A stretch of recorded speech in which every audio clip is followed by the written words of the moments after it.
Hi, and welcome to the 267 podcast.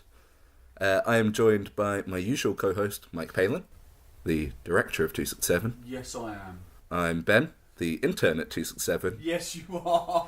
And today we're joined by Phoebe Sewell. Hi. And Tori, our newest trustee. Hi. Tori as in glory, not as in Not Laurie. Tori, as in sorry. Sorry. Great, so we're going to run our opening game, which is... Mike, can you describe Phoebe in 3 words? And Phoebe, can you describe Mike in 3 words? Go. Okay, so Phoebe. Phoebe is good company. I think that's more than one word, but she's excellent company. And I use the word ebullient, which I had to explain, which comes from the Greek word to bubble up, which is like joyful. I quite like that. Opinionated, yeah, because, but in a good way. I think you have opinion and you're not afraid to say them, and they're normally pretty spot on. We've had some good debates over the years, haven't We have. Great. Oh, Michael Palin. we? I think you're funny because you make me laugh quite a lot. What else? A leader because you run 267, and you're caring because you care about all the kids. I believe the children are our future. If you teach them well, let them lead the way. Show them all the beauty they possess inside. Thanks for that, Mike. I think... Right. Great. So today we're going to attempt to talk about Yeah. living out your faith in a daily sort of way. You might need to explain the Phoebe factor. Yeah, if this podcast is a bit weird or jumps at different points, it's because I've cut out something inappropriate Phoebe has said. Inappropriate. It's not really inappropriate. No, you're not really important. But we haven't seen Phoebe for a while. It's just and like- so it's almost like that. There's a lot happening in this room. Yeah. There's a lot of energy. Good idea. There is a lot going on. It's crazy. There's, yeah, it's gonna get weird. Yeah. Phoebe, what school are you in? I'm not sure I feel comfortable. I'm in year 12. What A levels you do? Biology, English literature, and government and politics. Boom. Jump 5 years. What do you want to be doing? So in 5 years I'll be 22. I did drop maths, so it's fine. I had to work that out. I want to be probably starting off as like a solicitor, lawyer of some sort. Nice. You're in charge of 100 churches. What do you do the first week? Can I be slightly offensive? Well, not offended. You can be honest. Honest. And I'd make the people that run it younger. Because I feel like the new generation needs to be not necessarily appreciated more, because I do think people take youth ministry more seriously now, but I think they have new ideas and different ways of interpreting it that the older generation don't necessarily appreciate in the same way, and like you need to gear the church towards the future. well, what would that actually look like? So what would you do? I'd make like the vicars of all the churches like younger, cooler. I'd be more into like charismatic worship and stuff like that, and just like spreading the message of love. Not that we don't already do that. But. Would it work to give every vicar a young person with them to sort of speak into the way they plan stuff? If they listen to them, yes. If they, Oh, that's a good point. There's the role. Oh, that's a good point. great. So, Tori. Yeah. Yeah. Yeah. How would you change the church if you So could I just don't know knock it if down? age is particularly the issue, but I totally agree that church leaders need to have a greater recognition of the potential that young people have, and using that potential, and empowering people of all ages and abilities in leadership. I'd like to see that. But how would I do it in the first week? But what would you do? You've got to start somewhere. I'll start somewhere. I think I'd probably just start by meeting all the different church leaders, trying to get to know the churches. Or do I already know the churches? Yeah, you already know. Okay, in which case what I'm going to do is I'm going to... it's difficult. Probably something to do with food, I imagine. Because I think... That's a good breaking point. I think part of the issue with the age gaps and the age separation in church is that people don't relate. And so if Yeah. you get them around a table eating food, then suddenly that teenager you're eating the same food as doesn't seem so scary, and vice versa for people that are in higher level structure positions in churches. Mm-hmm. I don't want to sound like an old man, but yesterday we had Alex, work experience with us. She showed me how to do like maybe 10 things on Instagram that I never knew Instagram did. And Is that because you're not on Instagram? Well, I use it a massive? bit, but it was just like, what I want to include into the conversation with churches is just the way the younger brain works. It picks up things quicker, and it maximises potential. So for me, I'm just posting pictures and that's it. Alex showed me all the different things Instagram did, which I think is just a youthful brain. So if we could take the things we do all day, every day, like sing, like preach, like run church, like do welcome, like do tea, but then bring that sort of, how do you maximise it? Mm. I'm just thinking, because she was 3 minutes sitting with me, showing me how to do so. Now I'm a bit of a phone, oldie, but it was a point that I took away thinking, actually, how great if we had young people speaking into Yeah, it's also a everyone. high level of problem solving as well. Yeah. Like so when I moved into my flat, we didn't have our TV set up, but my flatmate knew how to like problem solve all these things. She was like, if you want to watch a DVD, watch it through the PlayStation. If you want to go on Netflix, do it through the Wii. And I was like, what? I didn't even think those were options. But she's a bit younger than me and a bit cooler. You're quite young. And well, I'm 26, but she's 21. What? I know. Wow. But she's 21, and she knew how to do this whole problem-solving technology thing that I just didn't know. And I was like, actually, that it just That's opens what up so church many needs. opportunities. Yeah, That's absolutely. what church needs, Totally. Yeah. a problem-solving mentality. Yeah, critical mind, Great. not critical spirit. Yes. Okay, so slightly switching gears. Phoebe, you work on Sundays a lot at the moment, I do. which is meant because we usually go to the same church. It's been quite difficult for you to get to things That's and true. sort of be as involved in sort of the weekly church. Yeah, I do quite Yeah. like the fact that I go on Wednesdays, like every second Wednesday, 'cause we have like Uganda meetings. Yeah, we're Uganda going on Mission it. Trip St Paul's. Please support runners. Thanks. Great. So just So yeah, Sorry, so go my ahead. question is, how is it that you're supporting and maintaining your faith without being able to get to church every week? I don't think. Oh, that's almost offensive. But like, You don't I have to go to church, you were going to say. I don't think church is that important in someone's faith. Is that bad? Yeah. Like, I think my faith is almost independent from church, because I get a lot of people, like that I go to church with. They're like, "Oh, you haven't been, like, how's your faith?" And I'm like, "It's amazing, because my relationship with Jesus is amazing." Like, I don't think it should necessarily rely on my attendance at church, because He's with me all the time, and it's like before I go to sleep, I pray about things. Like throughout the day, I'll pray about things or people struggling, and I feel like for me, my faith is so much more on a personal level with God, that the going to church like helps, like to be surrounded by people that all like feel the same way, like towards like my faith that I do, and like obviously it's really like interesting to hear people preach and like to sing with other people. Like it's uplifting, but I don't think it's vital to someone having a faith. I think there's a lot of people that have faith that don't go to church. Did that answer the question? Yeah, very well. What would make you go to church then? You know, if What do you the mean? job wasn't a factor, If would I still go? what's the thing that would make you be like, I've got to get to church this week? Probably if like when Joe Moody came, I made sure I went to church like on the Thursday. Like I think like because You might want to explain a bit who Joe Moody oh is. she's like a woman that preaches. You've got a healing Heals. ministry, isn't Yeah. Yeah, she's got a very powerful prayer ministry. Yeah, very yeah, and she's really into like spiritual healing. Is that what you call it? Yeah. And yeah, like she's so like I just want to listen to her talk and get everything from her. If that makes sense. Like I like admire like the level she is at with like God. Not that she's on the same level as God, but like they've got a connection. Does that make sense? Yeah, because also she has a specialisation, I guess, in speaking to youth on these things, Yeah. or at least a lot of training on it. Yeah. Just So is it the thing that actually having some people that are actually aiming their ministry somewhat at youth rather yeah, than and just... I like her message. Like I like the fact that she's all about relationship with God. Like I like that part.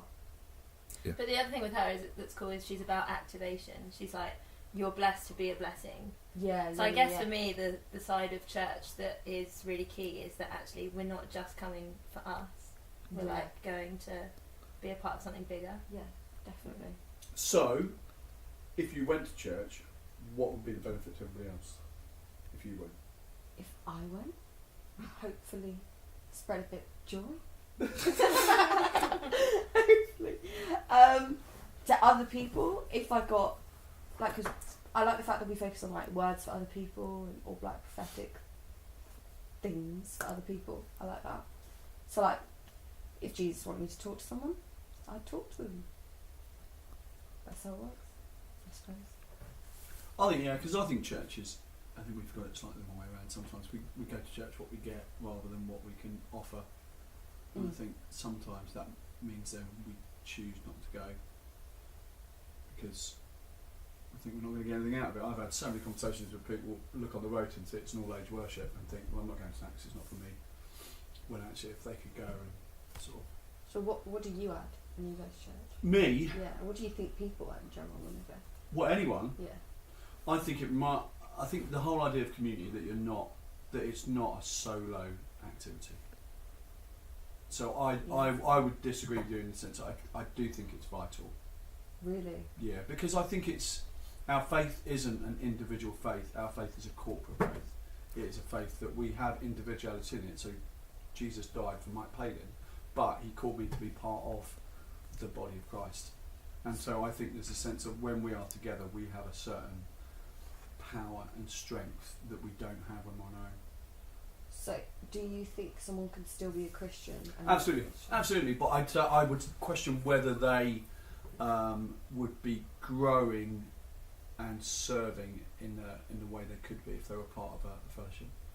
I guess to come in and sit on the fence a little bit here, Yes, Ben. which, you know, I'm always good at, is I think there's the two ways of talking about church. There's sort of church, the structured organisation that you go to every week, and then there's the church as in the community and the family. And I would argue that Phoebe, specifically as an example, is someone who's more involved in the second than the first. So she's coming on mission, she's coming to sort of midweek youth group things, she's making sure she meets up with Christian friends that she knows to get support from them and to support them. So the slightly combative response I'd say, Ben, is they are the one and the same. And the problem is that we have separated them. We've separated out doing Christian things and going to church. Whereas if they were much more a thing, then actually we'd be living out what community should be better. Yeah, absolutely, but I just think more in the sense that if you ask Phoebe directly, do you go to church every week? She'd say no. But if you asked her, are you involved in your church family every week? She'd say yes. So I only mean it in that sense. Yeah, I get that.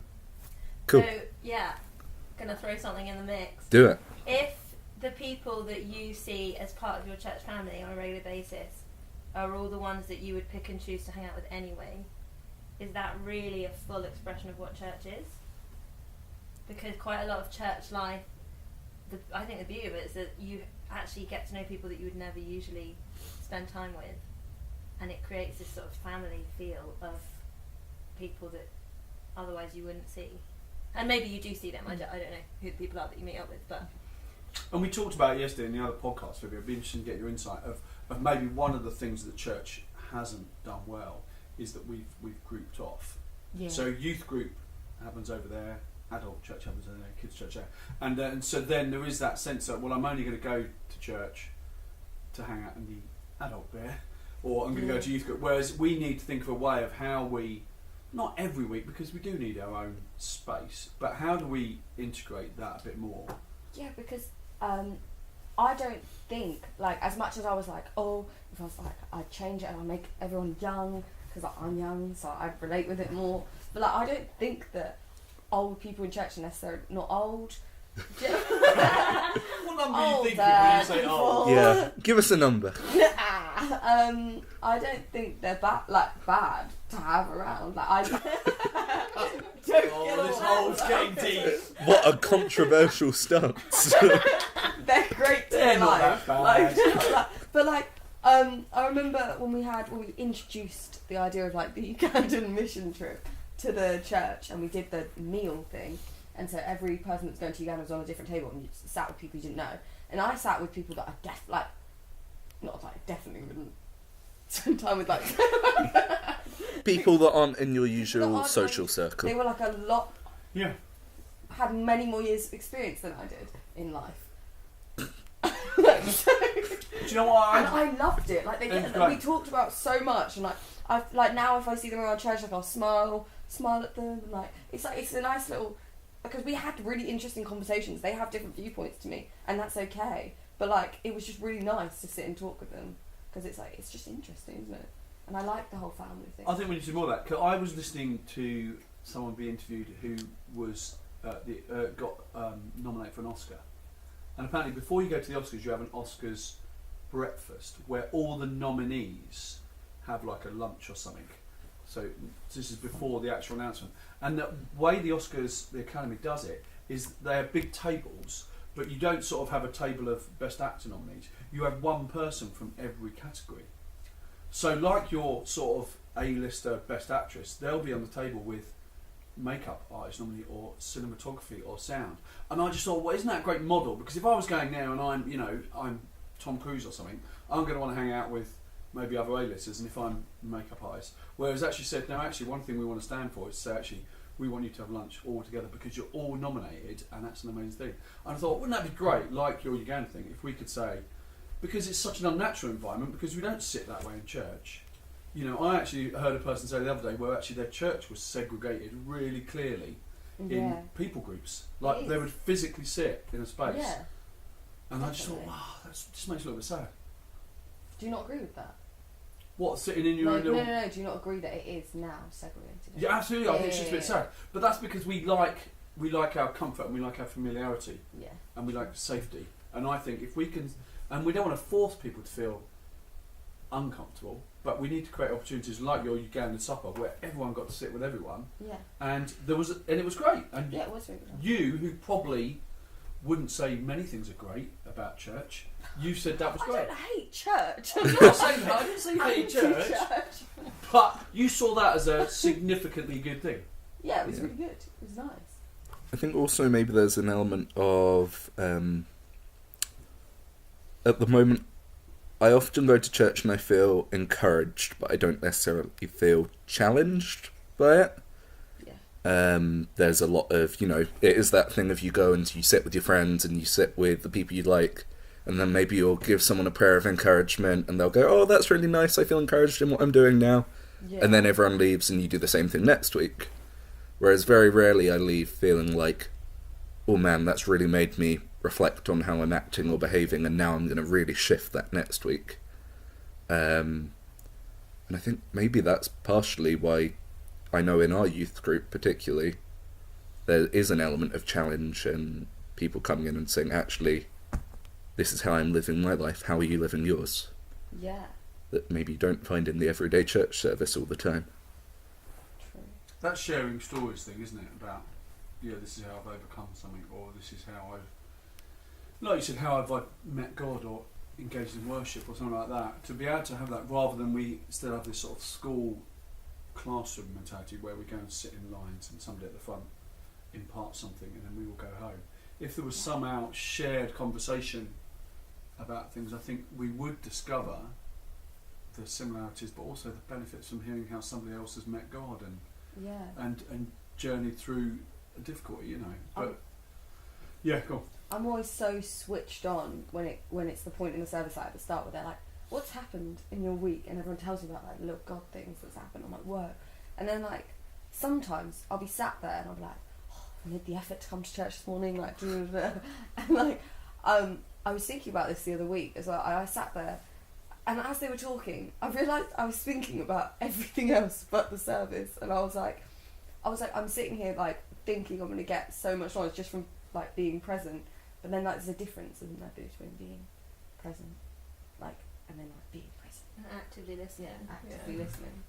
So maybe if it was just more It can also be a bit of a discipline, can't it? To be like, what am I going to learn from this person, rather than being like, right, entertain me. Yeah, exactly. Yeah. And it is that thing, we're saying informal, it is that too much. We go in there, and then once you sit in your chair, you don't really have to do anything or talk to anyone. And I think that naturally makes us a bit like, oh.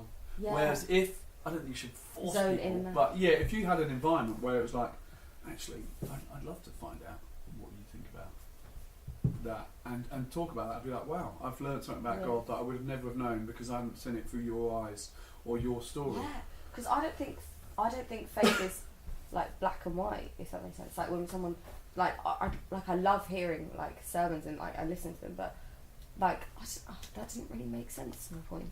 I don't know.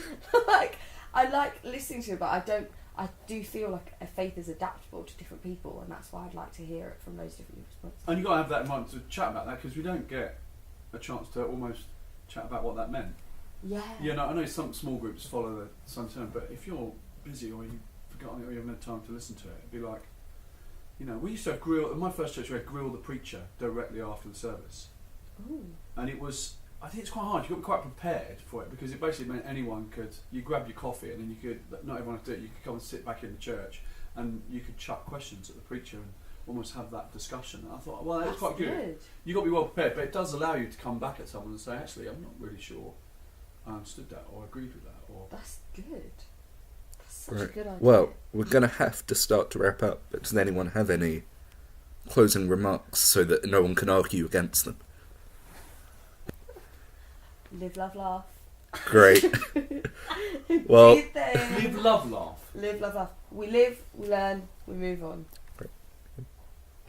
Great. I think we're going to leave it on live, laugh, There's laugh. nothing to laugh about. I mean, What do you mean? I I'm so laugh every confused. day.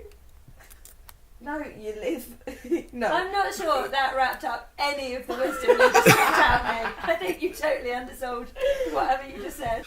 so, Take everything Phoebe said except the last 15 Yeah. seconds and you'll get the best of Phoebe. well, I think, Mike, do you want to wrap us up with our jingle? Oh, I don't know whether I can. It's so embarrassing. Go on, Mike. 2, 6, 7 podcast in the morning, in the afternoon, and in the night. Great. Live, laugh, laugh.